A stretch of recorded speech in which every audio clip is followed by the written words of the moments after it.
Hi guys, Retromaniac here, and today welcome to this new thing I like to call Console Craze. Where here we take a look at not the games that made a console good, but rather the system itself. And what better way to start off than with a portable? The Nintendo Game Boy. But I know it didn't just start with the Game Boy. Let me take you back to when portables first started. It all started with a little handheld here in America called Blip. Now you see, Blip was this handheld where it's basically portable Pong. And it works like this. In order to activate the game, you need to turn a timer. That's right, you weren't just able to unlimited game time, you had to turn on a timer.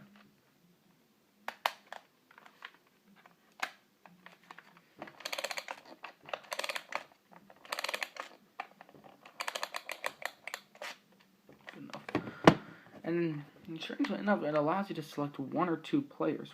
So that's kind of neat. Player 1 takes the right side when looking at it, and player 2 gets the other side. Now, worse is when you turn it on, a little red dot will appear. So mine's a bit flickering right now. Is it me or is it whenever I play Pong, there's always a problem? Ah, there we are. Be careful now.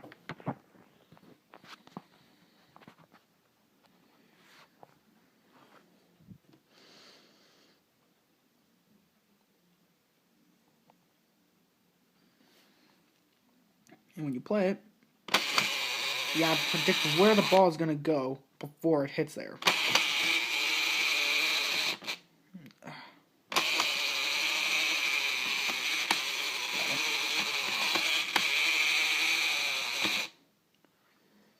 And when you click serve, it gives the other player a point. So if you're serving the ball, make sure the other person's point meter is on R. You're able to switch that on the back of the console. This was created in 1977, so I do believe that this is the first handheld. But it's not Tomy that would receive all this credit and all this greatness for the first handheld. No, that would go to Mattel Electronics with their line of sports games, because sports. But in the year 1980, over in Japan, someone from Nintendo saw a man playing on his calculator to pass the time. And then they created the Game & Watch. Now, I'd love to show you all what a Game & Watch looks like, but unfortunately, they're relatively rare and expensive, so I don't think I'll ever be able to get one. Sorry, I don't feel like spending over $1,000 just to play Donkey Kong on Game & Watch when I have Donkey Kong on NES. And it's the Donkey Kong Classics collection, so I can play Donkey Kong and Donkey Kong Jr. But the Game & Watch series did relatively good. Then in 1985, they created the NES. And as we all know, this console did relatively amazing. Well, what am I saying relatively? This actually saved video games in general, because once the video game crash happened, the NES came and saved the day. And ever since then, people thought, wouldn't it be nice to have the Nintendo on the go? Well, their wish was granted. In 1989, Nintendo created Game Boy. And the Game Boy did amazing. It sold over 140, I think, million units. Now, everyone had a Game Boy that looked like this. But the one I at least got didn't look like that. It's a black one. But the black one is actually even more rare than the regular one. Now, in the line of Game Boy games, I don't have too many, but there were a lot to choose from back in the day. Games like Tetris. Sorry, my bag's a bit G. Got Tetris here. which is a game I play just about every day in some way, shape, and form. I don't have Dr. Mario with me, but I have Yoshi. Dr. Mario's somewhere in this room. Gotta find it. Base is loaded. And I got the severely popular Pokemon games. Now, I have 2 copies of Blue. Both work. But unfortunately, I got these from my cousin. My older cousin, might I say, who decided to draw a marker on them.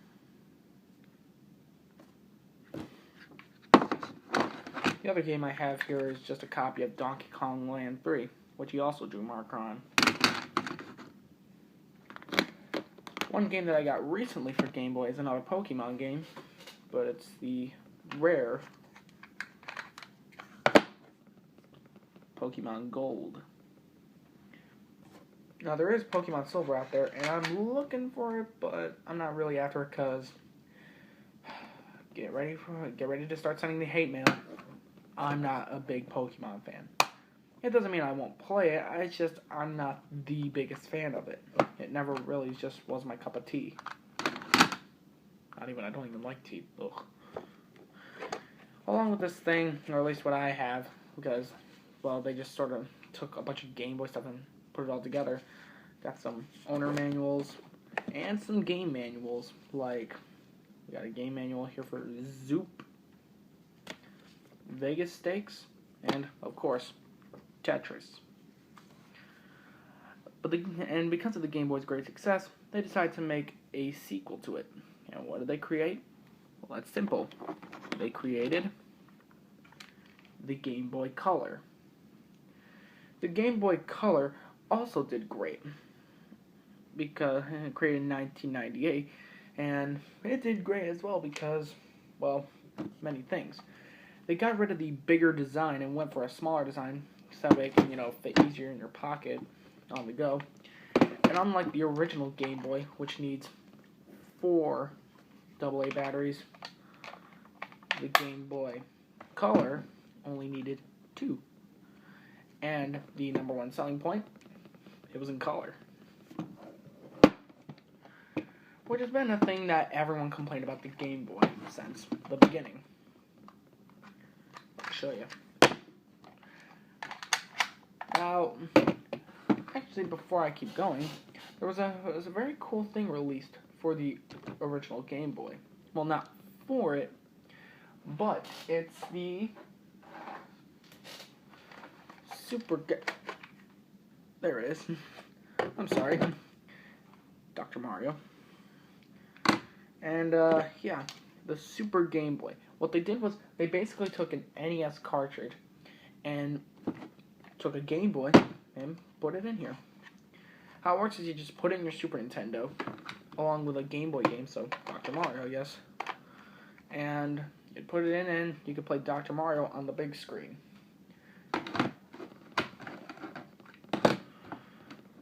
And that did really good. There was actually a couple of Super Nintendo, Super Game Boy games.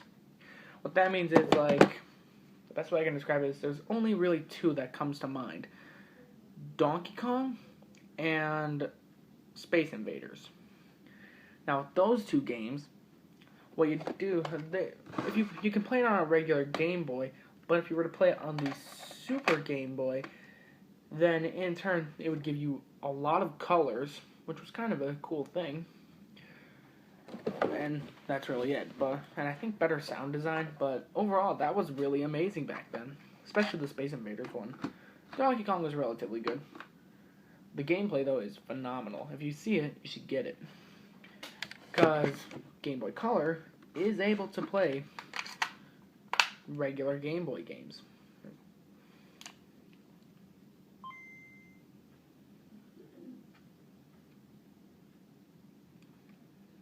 Yep.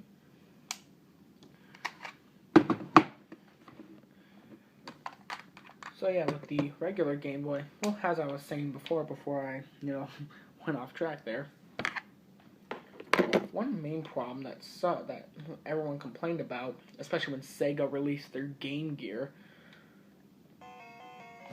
was that the game was in a black and monochrome color.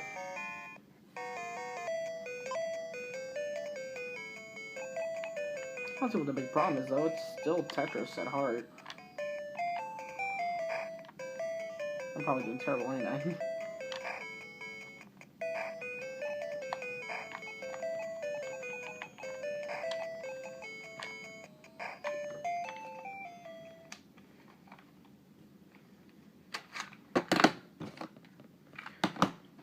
But overall, the Game Boy and the Game Boy Color did great. So what did they do? They eventually, years later, released the Game Boy Advance. Now, that's missing, and no, it's not sitting on my Super Nintendo shelf like Dr. Mario. No, I really can't find it. I'll find it another day. But besides that, it basically supported better graphics and, relatively speaking, some better games. Now, I can't show you the Game Boy Advance, but unfortunately, from the Game Boy up to the Game Boy Advance, the other problem was that it did not support backlight. Now, the original Game Boy, they had a solution. You want to see it? Let me show you. You want to play a game in the dark? You had to get this thing. Now, this thing, what you do is you attach it on top of your Game Boy. Turn on the light, and now you can play Game Boy in the dark. I just hope that if you guys do plan on getting one of these along with the Game Boy, I hope you're not like one of those people that like sitting in bed and reading a book over their head. Otherwise, and dropping it, because then you'll be like, oh! You'd get knocked out.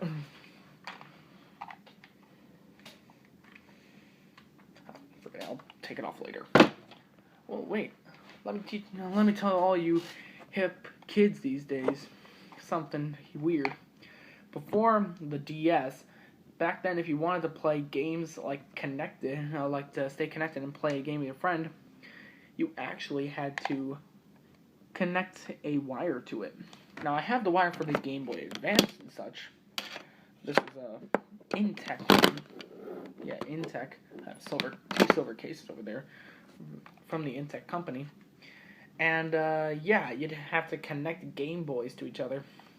The weird thing is that there's actually an external port thing, so that way you can have 4 players. Now, something I didn't touch upon, though, is that Nintendo also released another portable boy system. The Virtual Boy. I don't have one, and I don't plan on getting it. It's basically this unit that it's like this red unit, like a big pair of goggles on a stand. And it tried to imitate virtual reality, yet it didn't. It tried because only 2 games really did it, and, Virtual Boy, Virtual Reality. But the problem was, the games, while some of them being very good, would have just done a lot better if they were on Game Boy. Now, something like 3D Tetris wouldn't work on Game Boy, but why need 3D Tetris? You already got regular Tetris. And it flopped. It was Nintendo's biggest failure. Oh, well, it's their biggest failure in general. Their biggest console failure, yeah. Their biggest home console failure happened to be the GameCube. Nowadays, people are starting to debate whether or not the Wii was a big failure, and I can see why, but honestly, the Wii U does look like a very nice console. Now, I don't own it. I'm a retro maniac, not a modern maniac. But once they released the Game Boy Advance, it was still with no backlight. So, when they made the Game Boy Advance SP, they now made it to where it had backlight. Now, let me see if this thing is actually charged.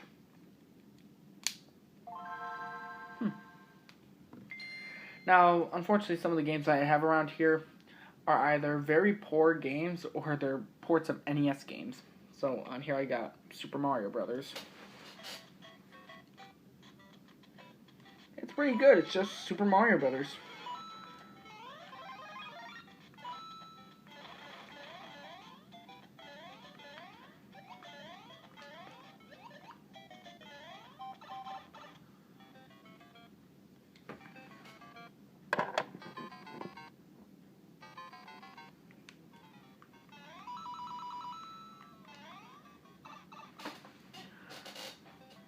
Oh wait, there is one other thing. If you hit the select button, what was it select?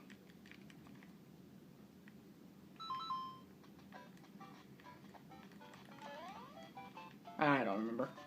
Something about saving or whatever. However, if you want to save battery, you hit that button on top and it gets rid of the backlight, so that way, you know, you can save battery. Helps during the daytime, and then at night you can have the backlight on. Oh, well, I do have a few other games. I showed you all of them. For Game Boy Color, I didn't show you. We have Looney Tunes Racing. These were games that I had, and I never collected for Game Boy Color because didn't really care. Tarzan, Mystery Game, which I think was like a Mickey Mouse racing game, and Monsters Inc. Yeah, unfortunately, we got nothing but movie-based or based games or racing games. Look, I've really been a fan of racing games. Not bad, it's just not my favorite thing, but I still like them. As for Game Boy Advance, I have Super Mario Bros. NES, Donkey Kong NES, because I think I got those games before I got the NES. A Jimmy Neutron game from that TV show on Nickelodeon. Danny Phantom. Shrek 2. Beg for Mercy. Ew. And I got Super Mario Bros. 3, Super Mario Advance 4, which is basically Super Mario Bros. 3 on NES, but with advanced graphics. I also have Frogger's Adventure Temple of the Frog, Disney's Peter Pan Return to Neverland, that god-awful sequel, Pitfall, The Mayan Adventure. Yeah, they made a couple Pitfall sequels. You know, Pitfall, based off of the Atari 2600 game.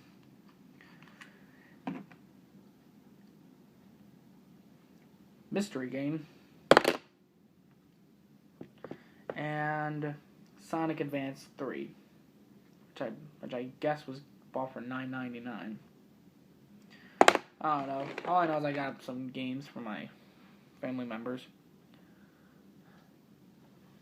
What was strange, though, was that some of these earlier Game Boy games, like Tetris, Mario, and Yoshi, and Bases Loaded, were ported to the NES. So I can actually be coordinated enough to get them.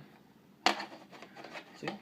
We got Tetris, Dr. Mario, and Bases Loaded, which is for some odd reason called Jolico on the end label, even though Jolico is the name of the company.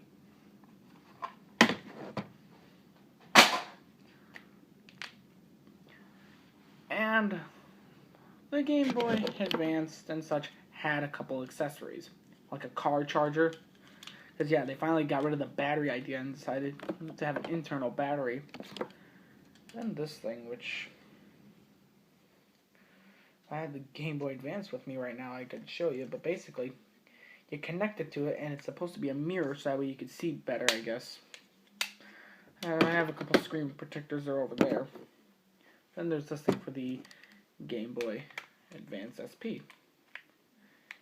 It is connected here, and it's a speaker, though I don't think it works. Let's put it to the test. Sonic Advance 3.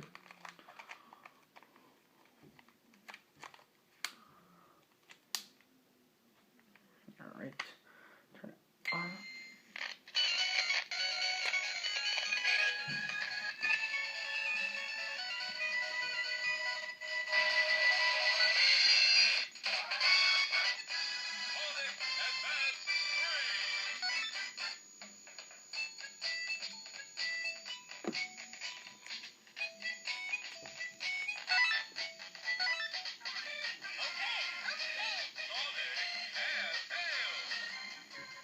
Sounds horrible.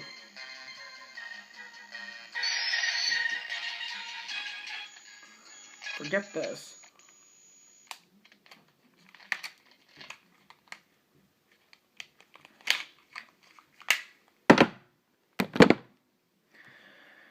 After the Game Boy Advance SP, there was never a Game Boy afterwards. Because then Nintendo created a new line of handhelds. Well, now with it being the modern generation, everything has to be touchscreen, Nintendo thought. So they created the DS.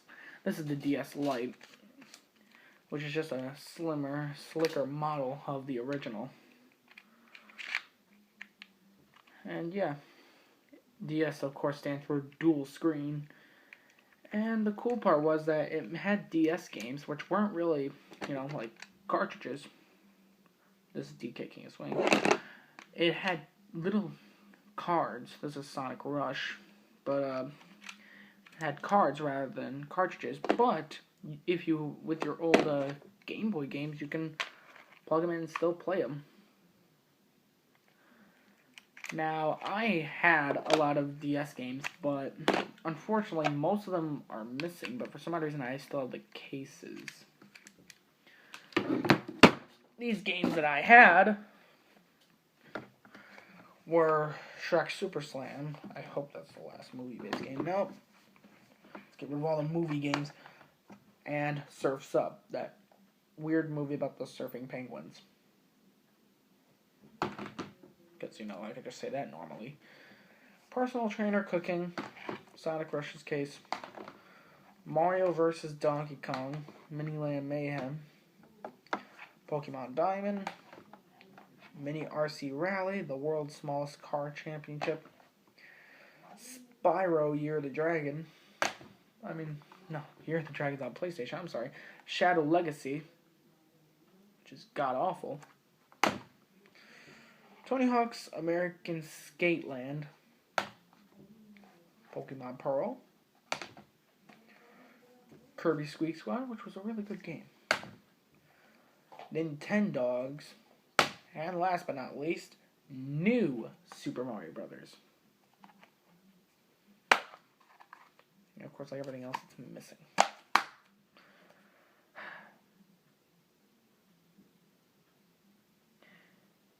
That's kind of weird. Why put new in the title?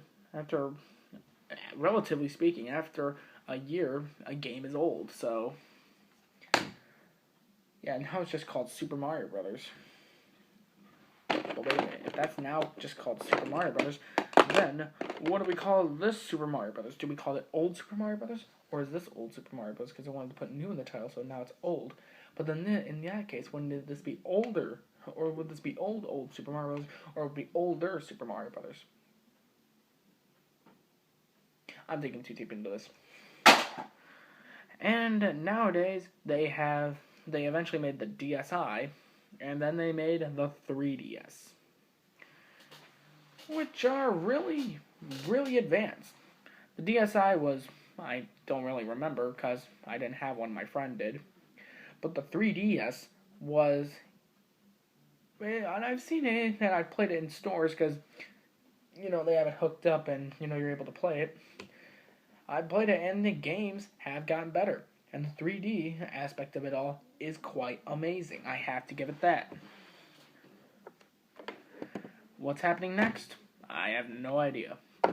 You all can tell me that. You're all with the modern time and the modern crowd, so you'd have a better chance than I do. And that about covers this episode of Console Craze. We went through 1, 2, 3, 4, 5, 6 handheld consoles.